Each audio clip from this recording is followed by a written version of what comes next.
Good morning. Good morning. This is Linda. Welcome to our Training Tip Tuesday. So, a question I get asked frequently by pet parents when they get new puppies is, when do I start training them? Now, in reality, when you bring them home, they're already learning. They're already assessing what's going on around them. They're assessing whether it's safe or not, whether they can approach things or whether they need to avoid them. So they're already learning. And so training is always going on. I'm going to talk about just the first steps.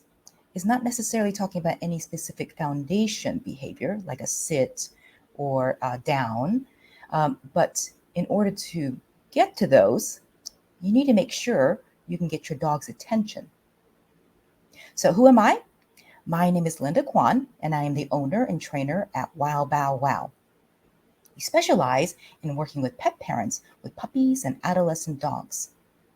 We help pet parents understand their dog so training becomes easier. So what I want to talk to you about is actually what we call checking in.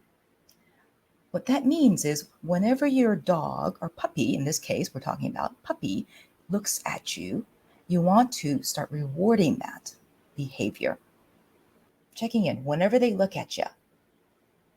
Checking in, you mark and reward. So, as I mentioned, when they come into your home, they're already assessing what's safe and what brings them pleasure and what makes them happy. If it makes them happy, they're more likely to go check it out again and do it again. Marking is basically telling your dog that they did a behavior that you really liked.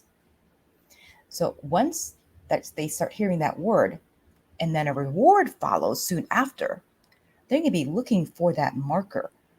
So a marker can be a word like good or yes, or a clicker, noise. So what you want to practice with your pup is that whenever they look at you, you mark and reward. The reward can be food, loving, right? Whatever floats your puppy's boat. So once you start doing that more frequently, they're more likely to come around and check in with you. So I know most likely you're probably not taking them to too many places, and we'll talk about socialization in another video.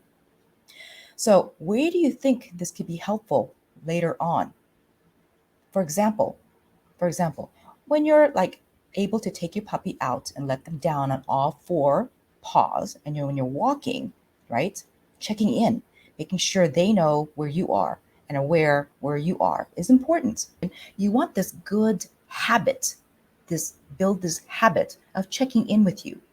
Like, for example, when you're at the dog park or something, and then, you want them to check in with you. So when you're actually needing to get them to come back to you, you got their attention. They look at you, you say, come here. So checking in with you is very helpful in many, many ways during the life. If you have an adolescent dog, I don't know if you have adolescent teenager like kids, but when they're puppies, they may be checking in with you frequently, and you are their world, right? Your puppy. But when they get to that age, when they get to those months of adolescence, you're not as important. There's a lot of other things that are going on.